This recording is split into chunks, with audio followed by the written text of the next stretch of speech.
അതായത് പ്രതിഷേധിക്കുന്നതിനുള്ള പൗരൻ്റെ അവകാശത്തെ തടസ്സപ്പെടുത്തുന്ന ആ അറസ്റ്റിനെതിരെ ലോകമെങ്ങും പ്രതിഷേധമുണ്ടായിട്ടുണ്ട്.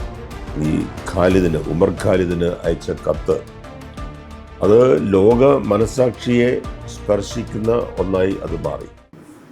ജാമ്യം ആണ് സ്വീകാര്യമായ നിയമവ്യവസ്ഥ, ജയിൽ എന്നത് അതിൻ്റെ അപവാദം മാത്രമാണ് എന്നത് ജസ്റ്റിസ് വി ആർ കൃഷ്ണയ്യർ പ്രസിദ്ധമാക്കിയ ഒരു പഴഞ്ചൊല്ലാണ്. പഴഞ്ചൊല്ല് എന്ന് പറഞ്ഞത് അതിൽ പതിരില്ല എന്നുള്ളത് കൊണ്ടാണ്. പക്ഷേ ഇന്ത്യൻ കോടതികൾ വ്യക്തി സ്വാതന്ത്ര്യത്തിന് പരമമായ പ്രാധാന്യം നൽകുന്ന ഭരണഘടനയ്ക്ക് വിധേയമായി പ്രവർത്തിക്കുന്ന നമ്മുടെ കോടതികളും നമ്മുടെ നിയമ സംവിധാനവും എപ്രകാരമാണ് തടവുകാരന് ജാമ്യം നിഷേധിക്കാൻ കഴിയുക എന്ന ആലോചനയിലും പരിശ്രമത്തിലുമാണ് ഏർപ്പെട്ടിരിക്കുന്നത്. എത്രയോ കേസുകൾ നമുക്ക് ചൂണ്ടിക്കാണിക്കാൻ കഴിയും. ഇപ്പോൾ ഏറ്റവും ഒടുവിൽ ഡൽഹിയിലെ കലാപ കേസ് 2020 പ്രക്ഷോഭം. എന്തിനു വേണ്ടിയായിരുന്നു? പൗരത്വ ഭേദഗതി നിയമത്തിനെതിരെ നാടെങ്ങുമുണ്ടായ പ്രക്ഷോഭം, പ്രതിഷേധം. അതിൻ്റെ അലയൊലികൾ അങ്ങ് ഡൽഹിയിൽ ജവഹർലാൽ നെഹ്റു യൂണിവേഴ്സിറ്റിയിലും ഉണ്ടായി. അത് സ്വാഭാവികമാണ്. അന്ന് ആ കേസിൽ കുറേ വിദ്യാർത്ഥികൾ അറസ്റ്റ് ചെയ്യപ്പെട്ടു. അവരിൽ കുറേ പേർക്ക് ജാമ്യം കിട്ടി. പക്ഷേ 2 പേർ, ഉമർ ഖാലിദും ഷർജിൽ ഇമാമും, 2 പേർക്ക് ഇപ്പോൾ 37 വയസ്സ് മാത്രമാണ് പ്രായം. അവർക്ക് കഴിഞ്ഞ ആഴ്ചയും സുപ്രീം കോടതി ജാമ്യം നിഷേധിച്ചു. കാരണം അവർ UAPA, വളരെ വിചിത്രമായ ഭീകരമായ ഒരു നിയമമാണത്. അതിലൊക്കെ പെട്ടുപോയാൽ പിന്നെ മോചനമില്ല. ആ UAPA നിയമമനുസരിച്ച് ഉള്ള കേസിലെ പ്രതികൾ ആയതിനാൽ അവർക്ക് ജാമ്യം അങ്ങനെ എളുപ്പത്തിൽ നൽകാൻ കഴിയില്ല എന്നാണ് കോടതി പറഞ്ഞത്. എന്ന് മാത്രമല്ലല്ലോ, ഇനി 1 വർഷത്തേക്ക് ജാമ്യാപേക്ഷയുമായി ഒരു കോടതിയെയും സമീപിക്കരുത് എന്ന ഒരു വ്യവസ്ഥ കൂടി ചേർത്തിട്ടുണ്ട്.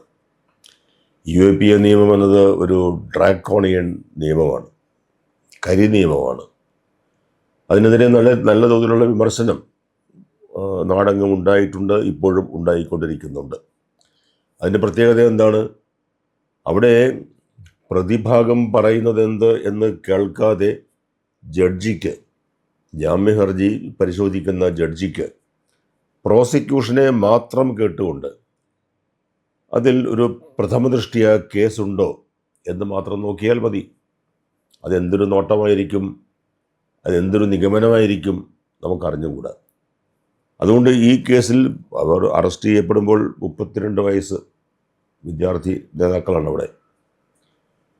ആ അറസ്റ്റിനെതിരെ, അതായത് പ്രതിഷേധിക്കുന്നതിനുള്ള പൗരൻ്റെ അവകാശത്തെ തടസ്സപ്പെടുത്തുന്ന ആ അറസ്റ്റിനെതിരെ ലോകമെങ്ങും പ്രതിഷേധമുണ്ടായിട്ടുണ്ട്. ഏറ്റവും ഒടുവിൽ അവരോട് ഐക്യദാർഢ്യം പ്രകടിപ്പിച്ചുകൊണ്ട് ന്യൂയോർക്കിലെ പുതിയ മേയർ സൊഹ്റാൻ മംദാനി, അദ്ദേഹം അയച്ച കത്ത്, ഈ ഉമർ ഖാലിദിന് അയച്ച കത്ത്, അത് ലോക മനസാക്ഷിയെ സ്പർശിക്കുന്ന ഒന്നായി അത് മാറി. അതിനുശേഷമാണ് സുപ്രീം കോടതിയിൽ കേസ് വന്നത്. എന്നിട്ടും സുപ്രീം കോടതിക്ക് യാതൊരു കനിവും ഈ ഉമർ ഖാലിദിൻ്റെയും ഷർജിൽ ഇമാമിൻ്റെയും കാര്യത്തിൽ ഉണ്ടായില്ല. ജാമ്യം നിഷേധിച്ചു എന്ന് മാത്രമല്ല, ഇനി ജാമ്യ ഹർജിയുമായി ഒരു കോടതിയിലും പോയിക്കൂടാ എന്ന വിലക്കും ഏർപ്പെടുത്തി. എന്താണ് നമ്മുടെ നാട്ടിൽ സംഭവിച്ചുകൊണ്ടിരിക്കുന്നത്? നമ്മുടെ ഭരണഘടനയ്ക്ക് വിരുദ്ധമായ എല്ലാ നിയമങ്ങളും നമ്മൾ നിർമ്മിക്കുന്നുണ്ട്, കരുതൽ തടങ്കൽ നിയമം ഉൾപ്പെടെ.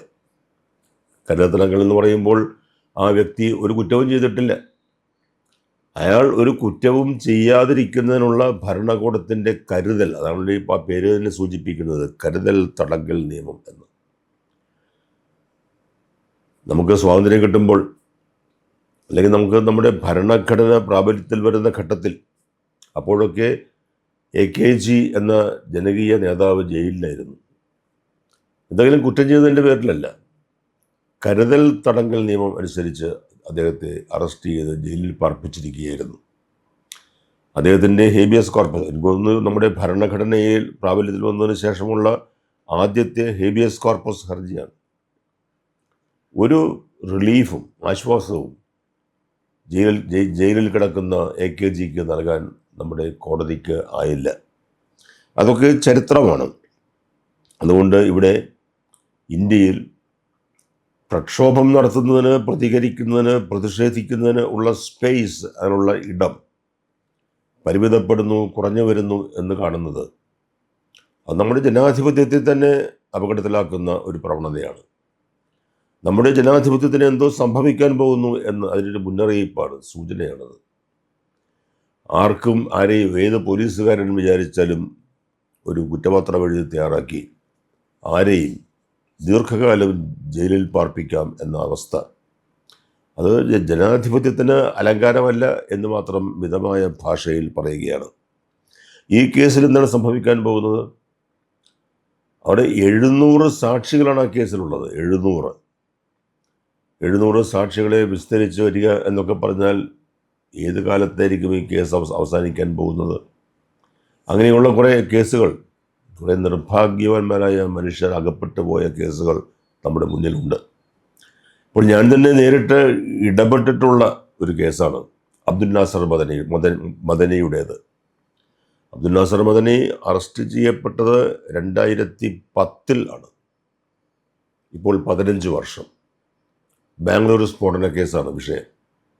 അദ്ദേഹം സ്ഫോടനത്തിൽ പങ്കെടുത്തു എന്നല്ല, ആ സ്ഫോടനം നടത്തിയ ചില പ്രതികളെ അദ്ദേഹം സഹായിച്ചു.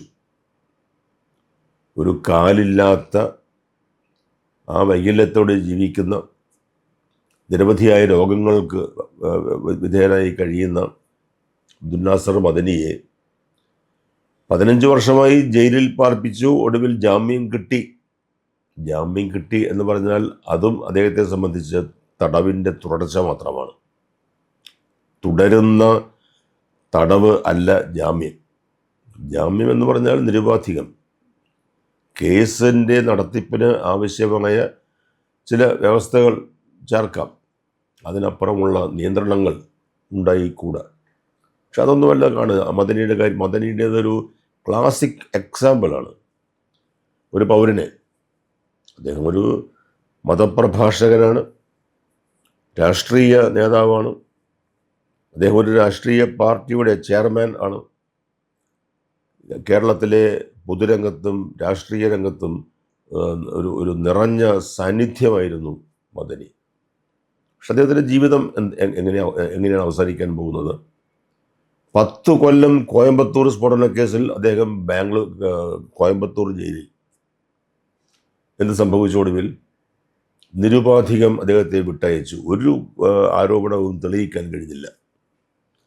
ആ 10 കൊല്ലത്തിന് ശേഷമാണ് ഇപ്പോൾ ബാംഗ്ലൂർ സ്ഫോടന കേസ്. അതിപ്പോൾ 15 കൊല്ലമായി. അപ്പോൾ 10ഉം 15ഉം 25 കൊല്ലം അദ്ദേഹം ജയിലിൽ പിന്നിട്ട് കഴിഞ്ഞു. ഇനി എന്നാണ് മോചനം? അദ്ദേഹത്തെ സംബന്ധിച്ച് ഇനി മോചനം കിട്ടിയത് കൊണ്ടും കാര്യമില്ല. ഇതിൻ്റെ ജീവിതം താറുമാറായി, അലങ്കോലമായി, അത് ഒരു പ്രയോജനരഹിതമായി അവസാനിക്കാൻ പോകുന്നു. അതുതന്നെയല്ലേ ഈ വിദ്യാർത്ഥി നേതാക്കളുടെ കാര്യത്തിലും സംഭവിക്കാൻ പോകുന്നത്? ഉമർ ഖാലിദും ഷർജിൽ ഇമാമും, അവർ ജവഹർലാൽ നെഹ്റു സർവകലാശാലയിലെ വിദ്യാർത്ഥികളായിരുന്നു. ഇപ്പോൾ 37 വയസ്സ്. ഇനി എന്നാണ് അവർക്കൊരു മോചനം സാധ്യമാകുന്നത്? അങ്ങനെ മോചനം സാധ്യമായതിനു ശേഷം, അവർ പുറത്തു വന്നതിന് ശേഷം, അതൊരു പാഴായി പോകുന്ന ജന്മം എന്നല്ലാതെ എന്ത് പറയാൻ കഴിയും നമുക്ക്? അവർ കുറ്റവാളികളല്ലെങ്കിലോ? ആരാണ് അവർക്കുണ്ടാകുന്ന അപരിഹാര്യമായ